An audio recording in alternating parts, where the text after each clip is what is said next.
Hello po, ito po ang aking munting video sa ngayon. Ayan po, mainit nga po dito sa Lipa, wala ng ulan kaya mainit ang aking video ngayon.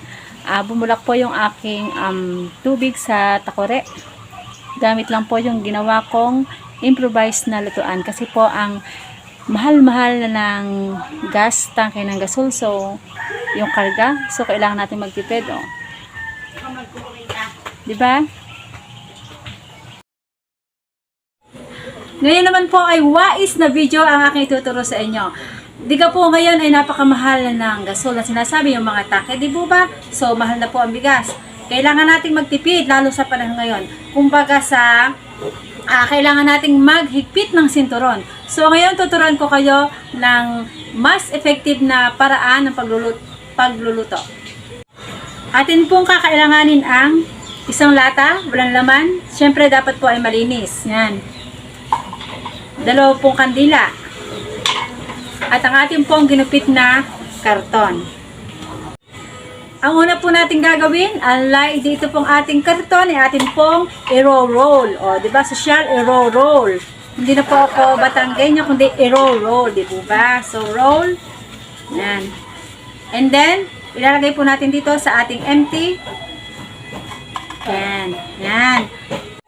At ito po ang ating 2 hawak na kandila ay ating pong tutunawin.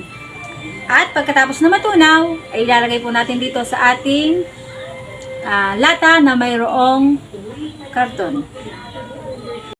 At dahil nga po ang inyong lingkod ay napakahilig sa social media, so nakita ko po ito at syempre, hindi ako matali na hindi ko siya gagayahin kasi talaga nakakatipid ayon sa aking napanood.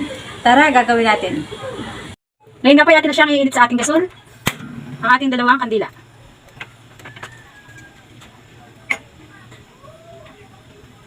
Hinaan po natin ng konti.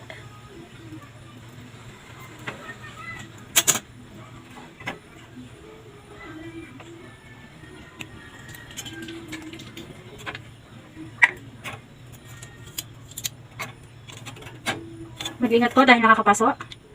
Pinutol ko na po ang kandila para madali siyang matunaw.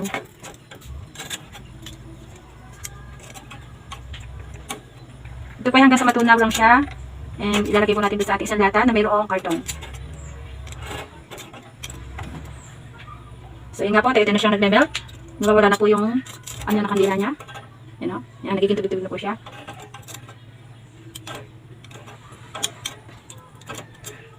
Pag ito po effective, so gagawin ko po talaga to at talagang makakatipid ka nga sa gas. Ang ibibili ng gas, syempre, ibibili na ng bigas. Tama ang hula niya. So yun na o, nag-melt na siya at wow, ang ganda na. Nawala na yung pinakakandila natin kanina. Konting oras lang po. Minuto na lang. Segundo, minuto. So, yan. Okay na po siya. At ito na nga po yung ating na-melt na kandila. Natunaw. So, ilalagay natin dito siya sa ating may karton na lata.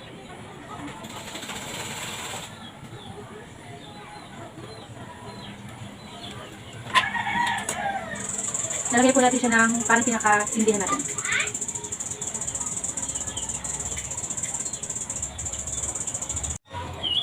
So, yun na nga po.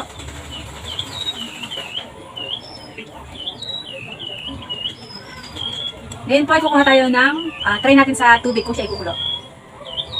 So, finally, ready na po ang ating improvised na lutuan. Pwede din po sa tungko nyo ilagay kung kayo meron tungko, or pwede din po sa mga kahoy na malalaki basta't ilalagay natin ang ating takore or ang ating kaldero. Bigla na nga pong lumakas dyan ang kanyang ningas o ang kanyang apoy. At wari ko nga hoy, makakapagkape na ako maya-maya. Wow, sana all. So, yun nga guys, after ng 30 minutes, ang itsura ko na oh. So, yun oh. Bumubulak na siya. Pwede na akong magkape. Oh. Woo! Diba?